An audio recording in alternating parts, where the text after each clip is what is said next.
Hi, this is Dana Gardner, Principal Analyst at Inter Arbor Solutions, and you're listening to Briefings Direct. Our next thought leadership discussion on attaining intelligent spend management explores the findings of a recent IDC survey and uncovers a path to improvement. We'll now learn how a long history of legacy systems and outdated methods holds companies back from their potential around new total spend management optimization. The payoffs on gaining such a full and data-rich view of spend patterns across services, hiring, and goods included reduced risk, new business models, and better strategic decisions. Here to help us chart the future of intelligent spend management and understand how the market views these issues, we're now joined by Drew Hoffler, Vice President of Portfolio Marketing at SAP Ariba and SAP Fieldglass. Hey, welcome back, Drew. Thanks, Dana. Great to be with you again. Yeah, so what are the trends or the competitive pressures that are continuing to make companies seek better ways to get this total vendor use landscape under control? Why are they still sort of incentivized to do this? Yeah, I think because companies are now, after years of grabbing kind of best of breed or niche solutions for various different parts of the source to pay process, companies seem to be coming to the limits of this kind of siloed landscape and with applications that really handle one kind of spend. And companies are now being asked to look at their spend as a whole, right? Their vendor spend as a whole, whereas before they would look just at travel and expense vendors, or they would look at services procurement, or they would look at indirect or direct vendors. Companies, chief procurement officers, CFOs are wanting to understand what's going on with spend holistically. And in fact, from the IDC report, we found that 53% of respondents use different applications for each type of vendor spend that they have, and sometimes even multiple applications within a process inside of vendor spend. In fact, I think what we see is that a lot of the folks that we talk to have cobbled together a number of different things, from in-house built to, like I said, niche vendors and things to that effect. And keeping track of all of that, managing all of that when there's an upgrade to one particular system versus another, and having to test across the whole thing is very difficult, as well as not being able to really reconcile data back and forth. And in fact, one of our competitors, just to give kind of an example of how this sort of Frankenmonster approach has taken root, one of our competitors has tried to build this platform of every source and every category of spend across the entire source to pay process by acquiring 14 different companies in 6 years. And what that really does is create this kind of patchwork of applications where, there's a skim of UI across the top for people to enter, but the data is disconnected. The processes are disconnected, and you have to manage all of these different code bases. And we're coming to the end of that because it's just getting to be untenable anymore. Right. And if there's that big technology component that you mentioned, but there's a people level to this as well. And, more and more we hear about employee experience and trying to give people the right tools, the intelligent tools to make the higher level decisions and not get bogged down in sort of swivelware and cutting and pasting and that sort of thing. So tell us a little bit about the survey results and how this is all about people, process, and technology. It really is a combination of people, process, and technology that drives intelligent spend. And it's the idea of bringing together every source, every category, every buying channel for all of your different types of vendor spend, so that you can reconcile on the technology side, you can reconcile the data, right? So for example, one of the things that we've built in is this master vendor unification, if you will, across the different types of spend, so that what the vendor that you see, say IBM, for example, in one system is going to be the same as in the other system. And even the data about that vendor is going to be enriched by the data from these other systems that are connected in a unified platform. But to do that, you have to build upon a platform that really uses the same services, microservices, the same data that reconciles all of those records across them, so that you're looking at a consistent view of the data that you have. And then it also has to be built, though, with the user in mind, right? So when we talk about every source and category and channel of spend being unified under a holistic, intelligent spend management strategy, we're not talking about a monolithic user experience. In fact, it's very important that the experience of the user be tailored to their particular role, to their particular persona, and to what they do. So, for example, if I want to do my expenses or book some travel, I don't want to go into a big, deep sourcing type of system that's very complex and based on my laptop, I want to go into a mobile app and I want to take care of that really quick. On the other hand, if I'm sourcing some strategic suppliers, I certainly can't do that on a mobile app, right? I need data, I need details, I need analysis. And that's why we have built the platform underneath to tie all of this together, but made the UIs and made the interfaces and the experience to the supplier to the user exactly what they need. When we did our spend management survey with IDC, we had over 800 respondents across 4 regions, right? And the survey showed a real high amount of dissatisfaction across that because of the wide-ranging nature of these areas of expense management, indirect, contingent, service procurement, et cetera, with 48% of procurement executives, saying they're unsatisfied with that spend management today. And it's kind of funny to me because that survey showed a number of different areas that responded, and procurement had the highest dissatisfaction, talking about their own process. And I think that's probably because they know how they see how the sausage is being made right now. Drew, this dissatisfaction, it's been pervasive. It's been a while. As we were examining what people want, how did you come away from this survey saying, we're already halfway there and we're well on the way to making these employees more productive, giving them the data they need? Why are you on the right track and where does it go next? Yeah, I think what came out of the survey is that part of the reason for that dissatisfaction was the multiple technologies cobbled together, lots of different workflows, and there's too many of those, too much data duplication, discrepancies between systems. And it doesn't allow companies to analyze the data, to really understand in a holistic view what's going on. In fact, 47% of the procurement execs say they still rely on spreadsheets for spend analysis, which is just shocking to me, having been in this business for a long time. But I think we're much further along the path in helping that out by doing the things that I was talking about of reconciling that master data around suppliers so that you're not duplicating data, of tying together in an integrated and seamless way the entire process across different systems that allow for workflow to not be based on the application or the technology, but to be based on the process that companies use. For example, when it comes to installing, you need to install some parts or you need to fix a particular machine, right? You need to be able to order the right parts from the right suppliers, but also coordinate that with the right skilled labor that's needed to install all of that. And if you have separate systems for, say, your services and skilled labor, and then for your goods and parts, you may be very disconnected. There may be parts available, but no skilled labor at the time that you need it in the area that you think you need it. Or there may be the skilled labor, but the parts are not available from a particular vendor where that skilled labor is. So there is a need, and what we've built is the ability to tie those together so that the system can intelligently see here's the need coming up. Here's where, the risks are for maybe not having the parts that you need. And here's kind of the fluctuations in the labor market so that you can plan and time that all together. Now, you just can't do that with cobbled together systems. You have to be able to have these fully and seamlessly integrated underneath on a platform that can allow that to happen.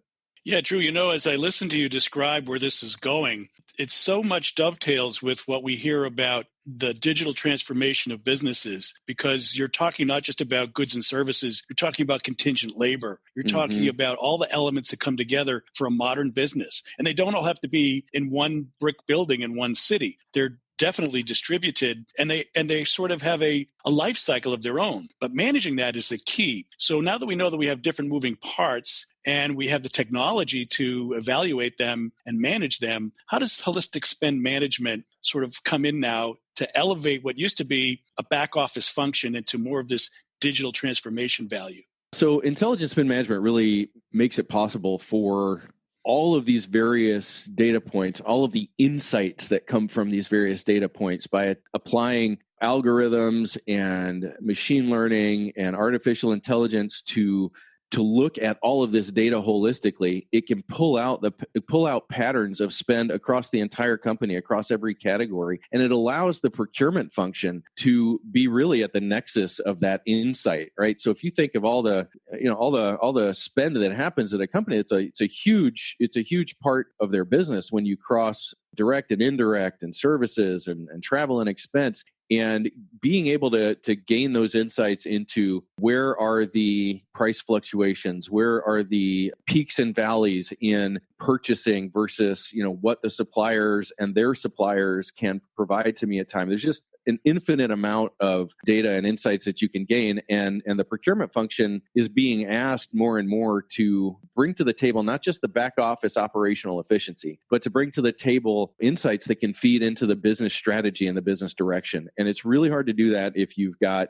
like I said, the disconnected or the cobbled together types of systems where it is very much a siloed approach to data, a siloed approach to processes, and very difficult to see those patterns and make those connections. But when you've got that built on a common platform as SAP is doing, you're able to see that get your arms around the entire thing, right? And the chief procurement officers, the procurement leaders now can bring to the table quite a lot of data, quite a lot of insights, and that can show the company what they need to know to make the decisions they need to make.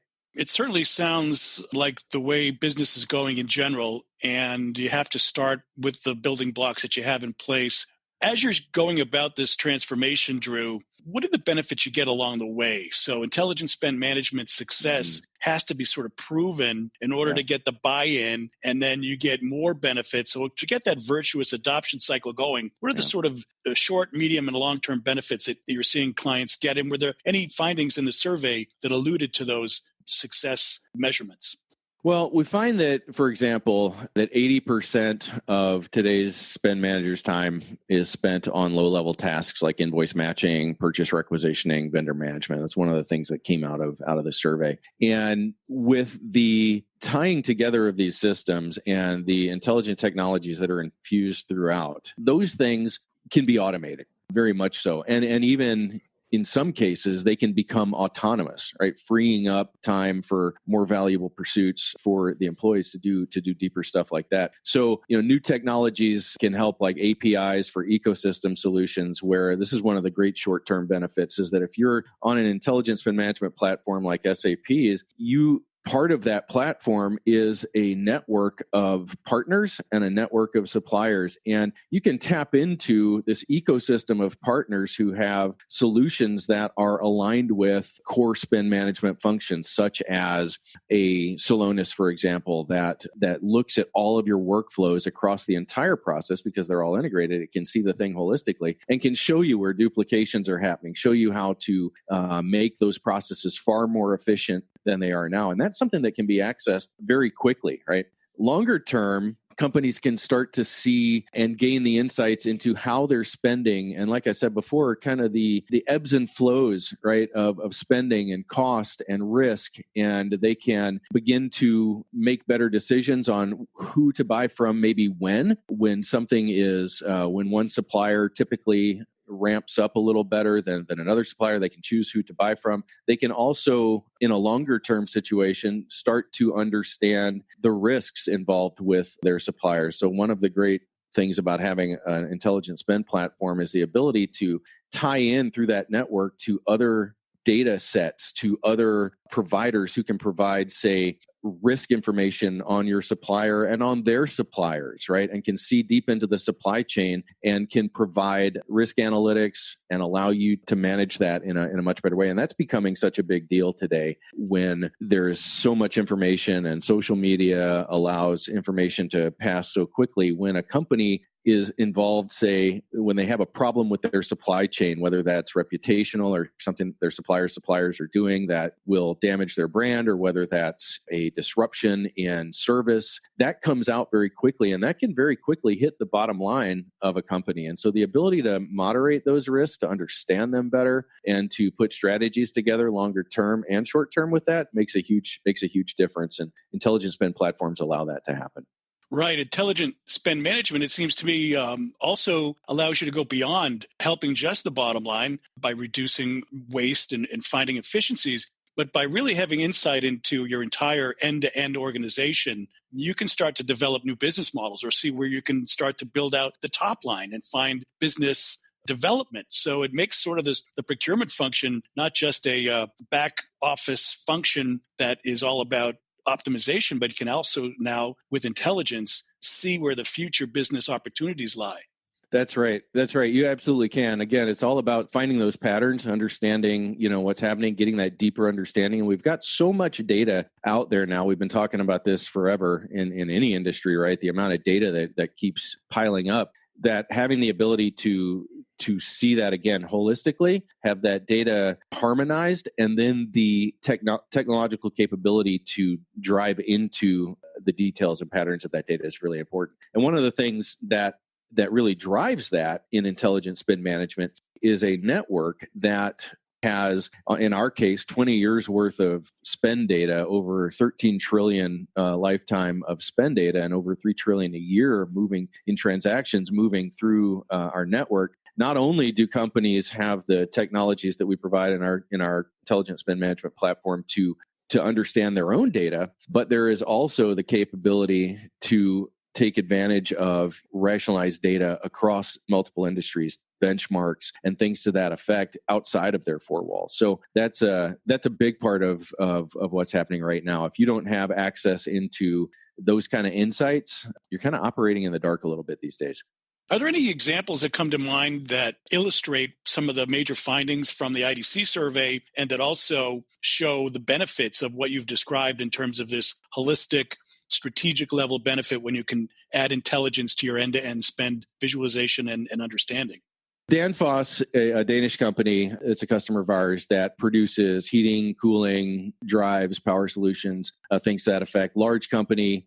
They needed to standardize disparate ERP systems across 72 factories and implement services for indirect spend control and travel across 100 countries. So a very large challenge, right, where there is a very large ability for data to become disconnected and broken down. That's really the key, is that they're looking at the ability to see one version of truth across all the businesses. And one of the things that really drives that need is the need for compliance, right? So if you look at the IDC findings, over a third, close to a half of executive offices really are particularly concerned with compliance to spend management policy, both because it allows more control, deeper trust in budget and forecasts, also because then there are quality issues with making sure that you're getting the right parts from the right suppliers, et cetera. And the ability that Danfoss sees to pull all of that together into a single version of truth, as well as with all of their travel and expenses tied into that together, gives them the ability to make sure that they're complying to what they need to holistically across the business without it being spotty in different ways. So that was one of the key examples. So another one of our customers, Swisscom, a telecommunications company in Switzerland, a large company there, they took the approach of needing to bring in intelligent spend management to manage their indirect and their contingent workforce. They have 16,000 contingent workers with 23,000 emails and a couple thousand phone calls from suppliers on a regular basis. And what they, within their supply chain, determining supplier selection and rates on receipt of a purchase requisition was leading to questions about supplier suitability, the subsequent procurement stage. And they wanted a proactive self-service approach to procurement to achieve visibility into that, as well as into its suppliers and external labor that often come in and use and install and do things with the things that they procure.